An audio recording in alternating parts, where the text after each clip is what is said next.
I think you're on mute. Workday starting to sound the same? I think you're on mute. Find something that sounds better for your career on LinkedIn. With LinkedIn Job Collections, you can browse curated collections by relevant industries and benefits, like flex PTO or hybrid workplaces, so you can find the right job for you. Get started at linkedin.com/jobs. Finding where you fit. LinkedIn knows how. The wrongs we must right. The fights we must win. The future we must secure together for our nation. This is what's in front of us. This determines what's next for all of us.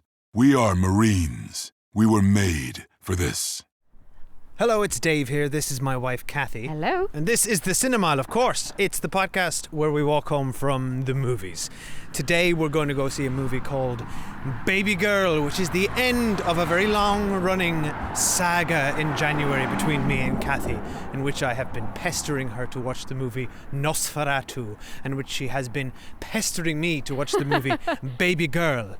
And I don't want to spoil what the outcome of this argument was. It was decided for by our local cinema because we went to check the listings for tonight, which is of course how we plan our trips, and Nosferatu was gone. So thank you, local cinema, for doing my bidding. Thank you, local cinema. You dragged this argument out for so many weeks that Nosferatu had no choice but to leave and leave us with this Nicole Kidman thing. I can't wait. By the way, as we're walking down now, it is freezing. So when we get out of the cinema, teeth will be chattering, I think. Anyway, do you know anything about this movie, Dave?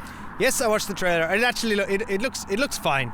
It looks like so. This is Nicole Kidman plays. This is me summarizing the trailer for everyone. Nicole Kidman plays a very successful woman. She's a businesswoman. She's got the perfect family because she's married to Antonio Banderas. I mean, in fairness, everything's great. And then suddenly this intern comes into her life and she gets 50 shades of flustered. She gets 50 pints of milk, I think. And they enter into a sort of an affair, so they say. And I mean, look, the trailer I saw too. But the twist is I couldn't be more keen on this. But Kathy, here's the twist. Based on the trailer. You've seen the twist. The twist is he's the one in charge. He's the intern. Wait, a shocking twist. A man's the one in charge. I can't wait to watch this. I admire Nicole Kidman for, like, she always just plays this kind of icy, high society mom, but she finds new ways to flex the character, you know, and I guess this one's a submissive. She'll always just bring it somewhere you don't expect it to be. So it's Nicole Kidman is an upper New York rich billionaire, but this time she's a submissive. Yeah, exactly. Okay. She often plays a stay-at-home mom, but I believe she's a CEO in this as well. So anyway, I'm excited to see it. I've seen various memes around things like glasses of milk that I don't get, but I can't wait to get. Okay.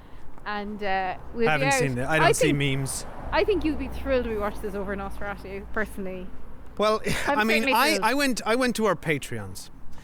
Our beautiful Patreons who... Do you mean our patrons? Our patrons over at patreon.com/the cinema. And I said to them, guys, help me out here. Kathy won't go to Nosferatu. Convince her. And they came up with so many good arguments. But the number one argument that they came up with was there's a prosthetic penis in it. And you still wouldn't cross that line. Yeah, but we're going to see Babygirl. A prosthetic vampire penis. I don't think there's any prosthetics in Babygirl.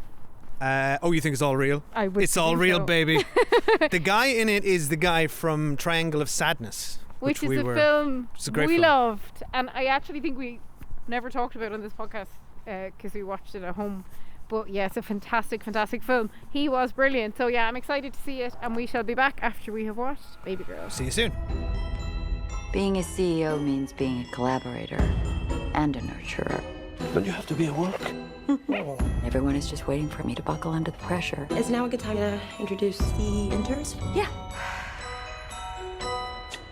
Hey, how'd you get that dog to calm down? I gave it a cookie. You always have cookies on you. Why, do you want one? Who decided to make me a part of that mentor program? You have 7 minutes. So, how did it start? I see myself as a... Power-hungry personality? You think that's what I am? I think you like to be told what to do. Sorry, I didn't mean to... That was incredibly inappropriate. Your behavior is unacceptable. Is it?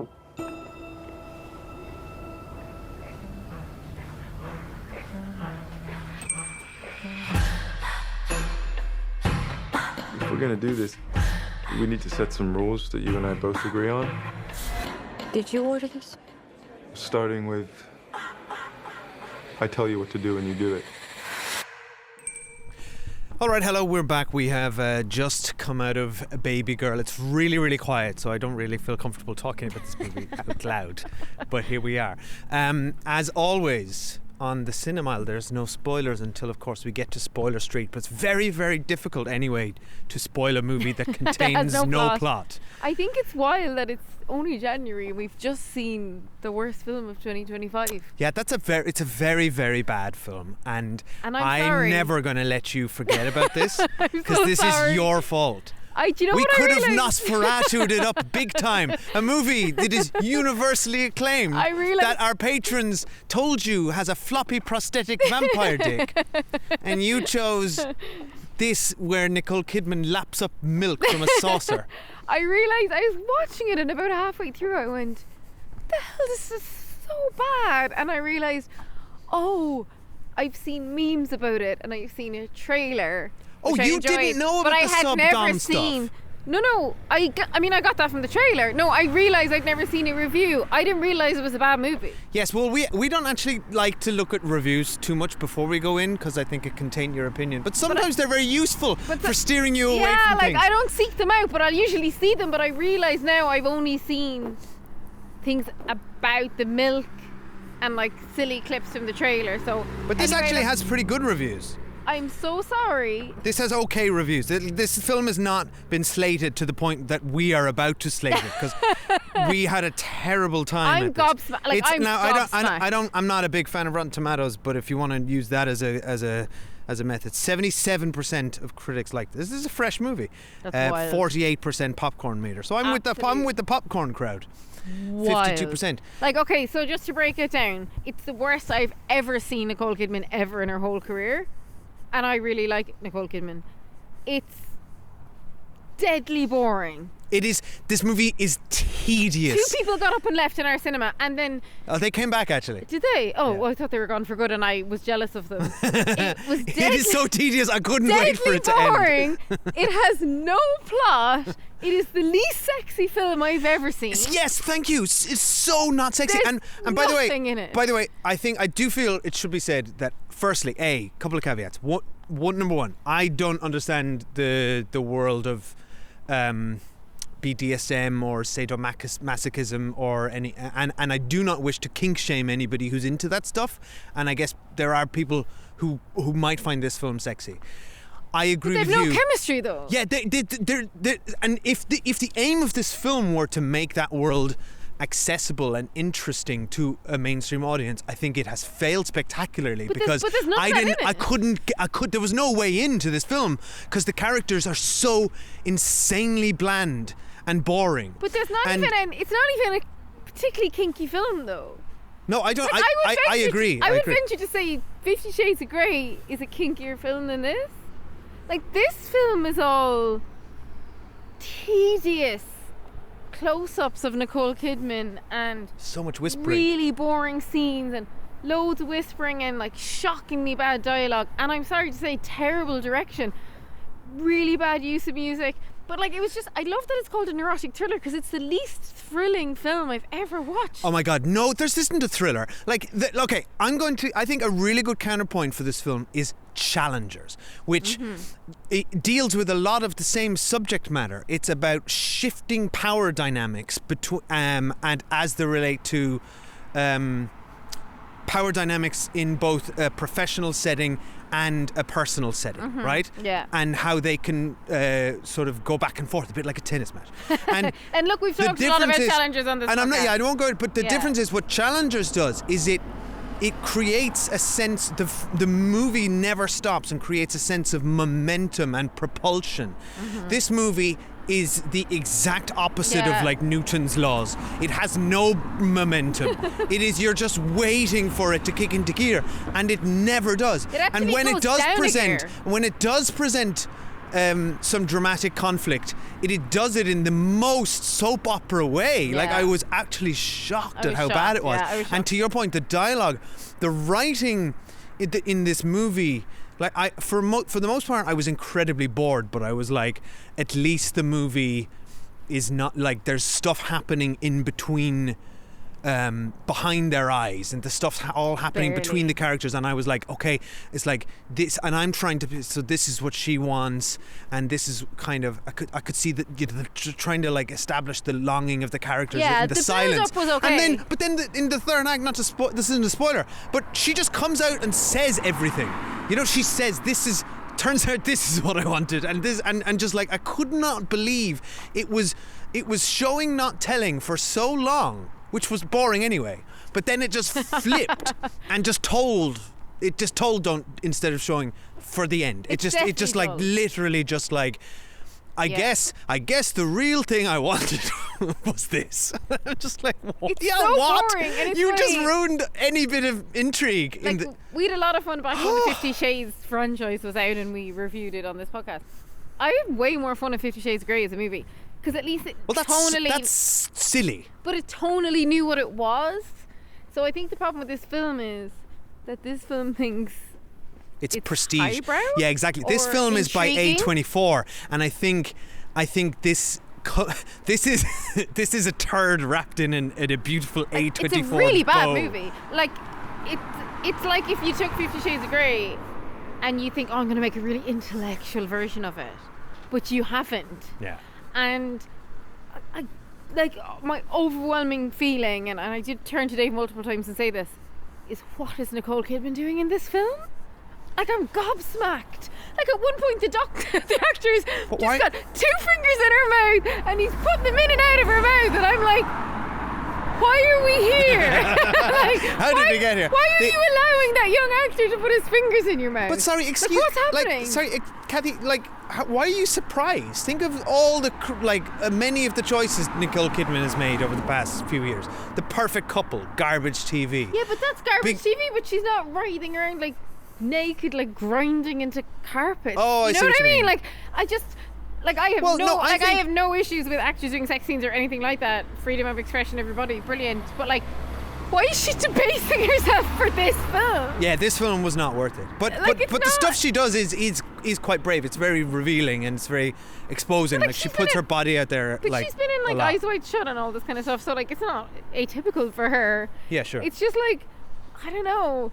She's so rich and so famous, and like, yeah, you don't have to do this, but I guess she wanted to do it. Fascinating that she would. I wonder if when she read the script, there was a sense that it's a good. When she read the terrible script that we just heard, like maybe she was very inspired by the director or something, because it's like there was a whole sequence, and we'll get into spoilers in a bit, where like we won't say who, but like one of the characters is just like silently dancing while the other one watches them, and I was like, these actors are thinking this is a really good scene. Yeah, and like, this is really meaningful. Exactly. And our whole cinema was laughing. Sorry, not just the actors, the everyone like the involved. director, everyone on set. You just get the sense this film is so fucking pleased with itself. It's so pleased with itself. It's like, this is like, we're making real art here. And there was like a whole scene where, and it's just not. It's just stupid. There was a whole scene where like, one of the characters is like standing against a wall in the corner, and the other character is like, take your clothes off. And our whole cinema was laughing. We were all laughing. Like, it was like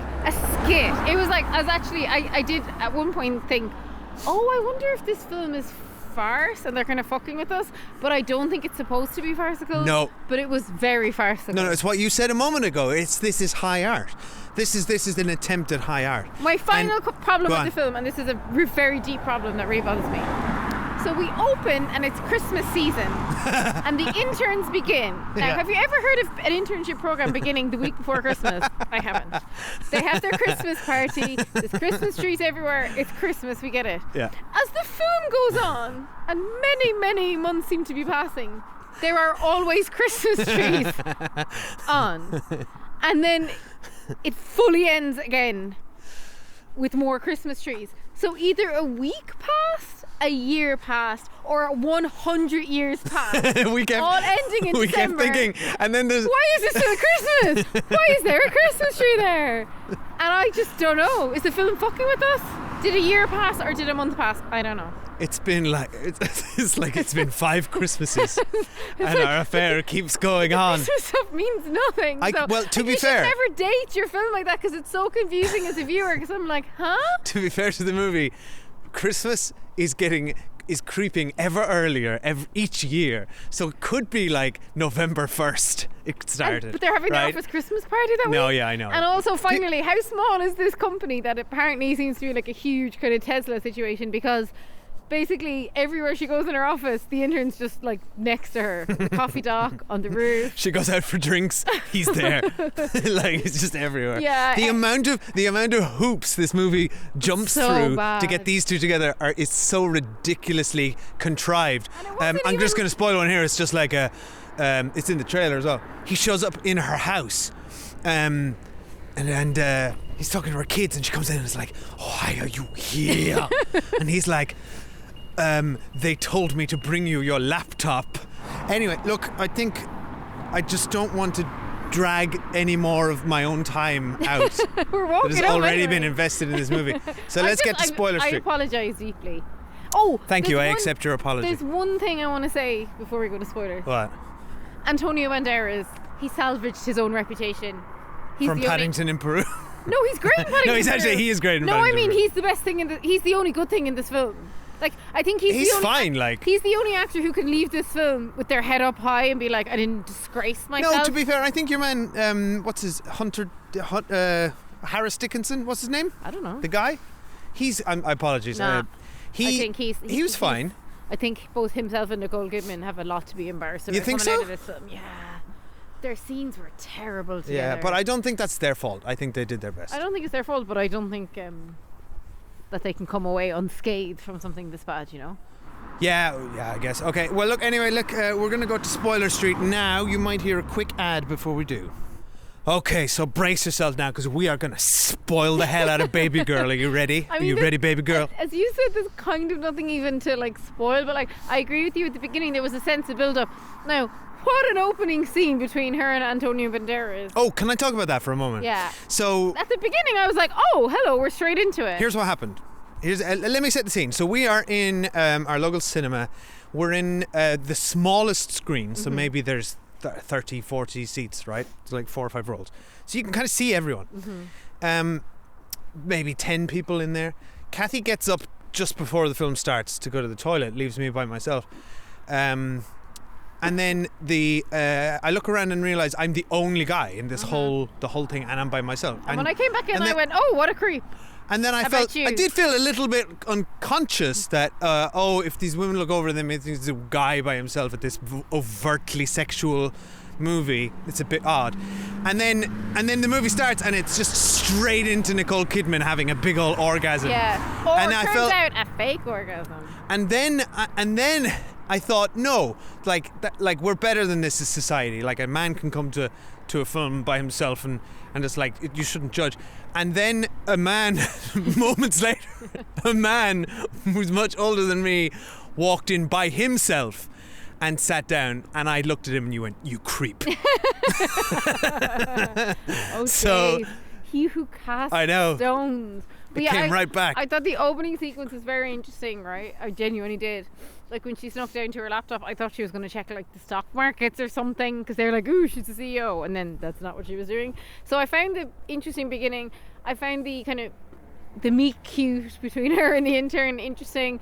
Like, it was all kind of interesting. It's all in the trailer. Up This until- all the interesting bits of this movie Yeah. are in the trailer. It was kind of all interesting up until the point where they go to a hotel room, and I truly don't know what happened, but I think he was massaging her bladder to make her piss herself. I don't know. I don't I understand was either. like, I don't know what's happening in this scene, and She says, "I need to pee," and then he says it's fine. Like, he basically tells her, "No, I you don't can't know get what's up," happening. and she pees herself. And then it's that's like what she's happened. crying, and at that point, that was the kind of biggest moment where I was like, what's going on with Nicole Kidman? Like, is she okay?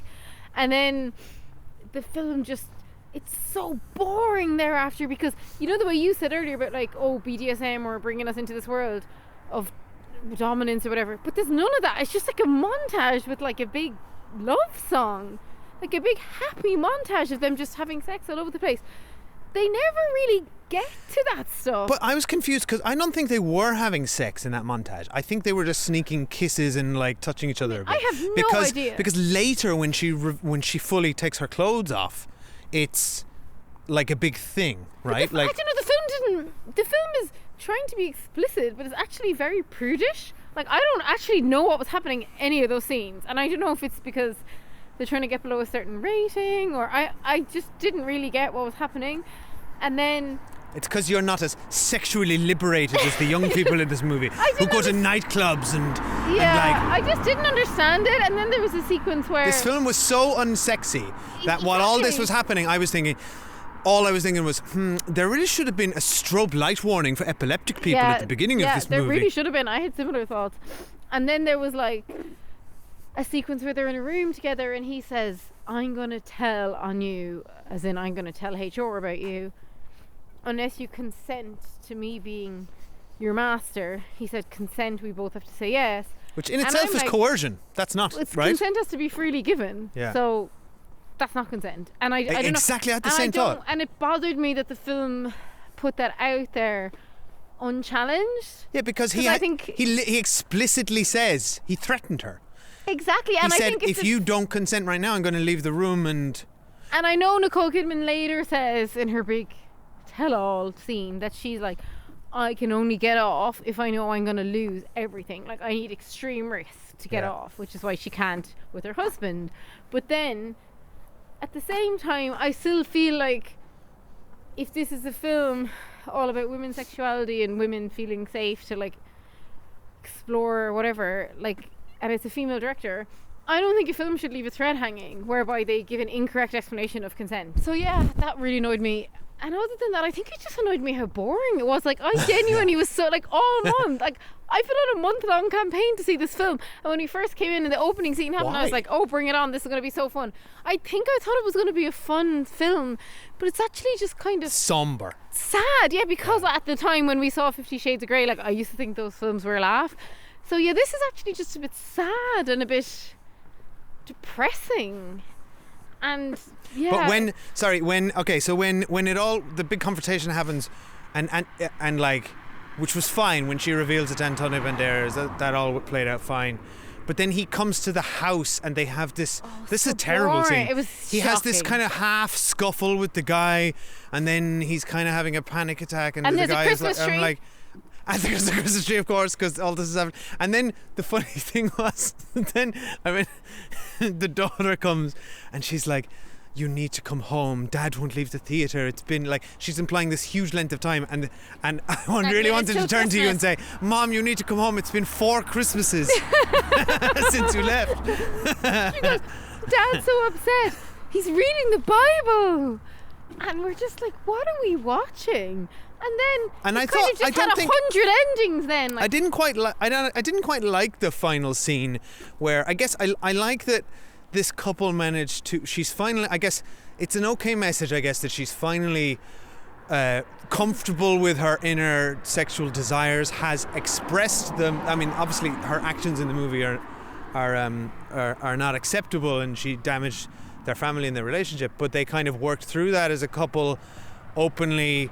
She's honest. She says something in one of the most rushed scenes. This is incredibly weird editing in this movie. Bizarre editing. It's my fault. I was hiding who I was and whatever. I guess they worked it. I guess there you go. There's your happy ending. But last we saw Antonio Banderas, like, he was so angry. But Kathy, that was 6 Christmases ago. And then he was reading the Bible. Exactly. The Bible said you turn the other cheek. Yeah, I guess. And then you lap up some milk when your wife tells you to. And then I think so. The movie then slaps on this like happy ending where they figured each other out and he can do the sex things she wants. But I'm like, that's just a bit fucking weird, isn't it? Like she's making him reenact things she did with the guy she had the affair with while thinking about him and imagining herself as a dog. So I'm like, that's what I'm like. The film, this is not okay. I just don't see it as like narratively satisfying. And then the very end, or one of the last scenes, is she's in her office and the like PR guy or whoever comes in and goes, I got the sense he's like on her board or something. He was like, I know what you did with that intern. Come over to my house. My wife's going to be away. And then she's like, if I want to humiliate myself, I'll pay for it. You know, fuck off. And again, I kind of feel like that scene should have been empowering. But bad scene. Yeah, it doesn't was land. so badly Didn't written. land. And it should have been the end of the movie, but the movie ended on her and Antonio Banderas in bed, which I found really dull. Terrible endings. And the other scene that like wanted to be a big powerful moment, but I thought landed on its face as well, was when her like her leadership consultant woman, her assistant or whoever, who's been throughout the entire film, who was dating Samuel as well. Which was very... She like is like, I know, and I need you to be a strong woman, and it's just like, I just thought it was a bad scene as well. But also, I think her dating Samuel thing was very confusing to us as viewers. Like, suddenly it's like everyone knew Samuel and Nicole Kidman had been sleeping together, but how? This and also it's like, and they're together. It's just like this film kept skipping over stuff. And also there was a moment where she mentioned, we can't keep texting and calling each other like this. She's always on her phone. And I'm like, I guess maybe we're spoon-fed these days where we get to always see what texts are on someone's phones in TV and movies, but we didn't ever witness any of their texts. It's that one that said roof. Yeah. So, which, by the way, is you change one letter and it's a woof. And also, it was the only, I guess I was going to say it's the only text in the chain, but she's probably been deleting this text. But at the same time, yeah, you're either showing us the text or you're not showing us the text. Yeah. And actually, as in real life, it's very boring to watch someone else on their phone just like typing. I liked the guy who was like, do you have a phone addiction? And she's like, I have a job. I really enjoy that. Like, I think the dynamic of like a very senior like CEO of like an AI tech company, which is like, you know, taking jobs from humans and all the rest of it, is married to a very creative artist character who's like directing a play. And even I feel like there was more interesting stuff to explore then, whereas I feel like the film just reduced Nicole Kidman's character to her sexual desires, and actually nothing else going on. I don't think the film really has anything to say. No, I think it does. I don't either. I think the core idea is interesting, and the trailer was quite intriguing. That concept of a successful person who is in charge of everyone, whose sexual kink is that they want someone to tell them what to do. Yeah, but I've seen Billions. Like, do you remember Paul Giamatti's character? Yeah, I guess like, there's it's just nothing like refreshing here or interesting. Like, well, the I only guess thing the is gender like, roles are she's flipped. a woman. Yeah, I don't but know. like barely. And then there's a point where they could maybe get into it when the young guy, when Antonio Banderas and the young guy are talking after their pathetic fight scene, and he says, "You're looking at it from an old-fashioned way. You know, women want to be dominated or something." And I'm like, oh, is there an idea to explore here? And then that just fizzles and they never explore that. No. And then there's one scene when she's in bed with the young guy and he's like, sometimes I scare myself or whatever. And it's just like, God, this is turgid. Like, I really mean this when I say I can't believe how bad it was. I'm so sorry for making you come. I wish we'd gone to Nosferatu. That was mostly why I didn't want to see that, was actually the length. It looked very long, but this felt so long. Yeah, exactly. It feels much longer. Like I kept checking the time to be like, couldn't when wait is for it this to be movie over. ending? So boring. So I'm really, really sorry anyway. And like, Thank it's funny you. because I accept your apology. my most disappointing TV show of last year was actually what was her show again? The murder mystery one, Perfect Couple. Yeah. Because it was like, it had all these kind of good ingredients and then it didn't end up working. But compared to this, A Perfect Couple is like a work of art. Masterpiece. Yeah. Do you know, I'm just also quite disappointed that Nosferatu, I'm not going to get to see it at the cinema. Because that's supposed to be like, the cinematography is supposed to be incredible. Well, I think it's still in different cinemas. You'd have to drive there. Yeah. Thanks, Kathy. Yeah, you're welcome. I accept your apology. When I'm wrong, Like It's Baby really said hard. in Dirty Dancing, I say I'm wrong. And this is the problem. See, now I can't lord it over you now because, you've apologised. You I mean, agree with me. within 15 minutes of the film, I was like, I'm sorry. But it was more like Anyway. back then there was a bit of momentum, a bit of hope, Things are moving along.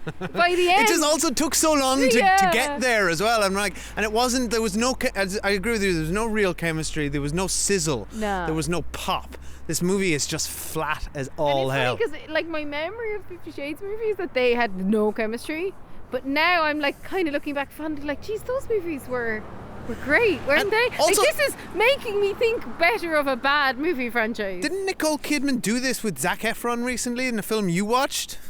Oh God, no, that was nothing like this. No, but also had no chemistry by all accounts, right? No, I think they have okay chemistry. It just Oh, wasn't okay. a great movie. I can't even remember what it was called now, but God, no, it's a masterpiece compared to this. So again, not a great movie, yet you seem to hold Nicole Kidman's movie choices in incredibly high I regard. don't hold them high, I hold her high. Okay. Like, do you remember years ago we watched The Paperboy with her and Zac Efron? That was so good. Oh, that was pretty good. I think yeah. it's more of a recent issue, but anyway, Yeah. look, I'd be a bit wary next time I'm going to see something with Nicole Kidman in it, that's for sure. Right. I certainly won't watch anything by this director again. Should that's have for listened sure. to our patrons. Yeah, we should have. Okay, well, thank you all for listening. I hope you didn't go see Babygirl. Yeah. Or if you did and you enjoyed it, I'm glad. I'm happy for you. And tell us why. Come visit us on socials. Yeah. Where's that? You can find Where are they? You can find us on Instagram. You can find us on Blue Sky. You can find us on YouTube. You can find us on Letterboxd. Come over and say hi. Yes. And tell us about Babygirl. And do you like drinking milk? Do you 'Cause please? Milk, every time the milk stuff happened, I had fun with that. Yeah. We're actually we're in charge now, okay? And we're going to tell you what to do, right? You're going to go to your podcast app, okay? No, first go in the corner. Yeah, Go in the corner, face the wall. Drink a glass Take out of your milk. phone. Yeah. Take off all your clothes. No, okay. I know this is getting weird. Just give us a 5-star review. Yeah, You just just give keep us your a clothes 5-star on and give us a 5-star review, right? That's all we ask of you. And the safe word is you writing the phrase, "This is my favourite podcast to listen to while I drink milk." Yes. That's it. So what is it? This is my favourite podcast to drink milk with. Yeah, exactly. Okay, great. If Yeah. everyone can just write that review, it won't at all be off-putting to No, anyone else it who would be reads great, that. yeah. Yeah. But then you'll be in the know. It's an in-joke. We've And- all got an in-joke Of now. course, yeah. And if you've gotten this far, God help you. If you are watching Severance, we are doing weekly reviews of Severance over on Patreon. We're having a ball. Best show ever. We could have been watching it tonight. Yeah, tonight is Friday night. Friday, Thanks, episode Kathy. 2 is out tonight, and we're going to be a day late watching it because of Babygirl, and I'll never forgive it. I'll never forgive it. All right. Thanks for listening, everyone. We'll see you next week. Bye. Good girl.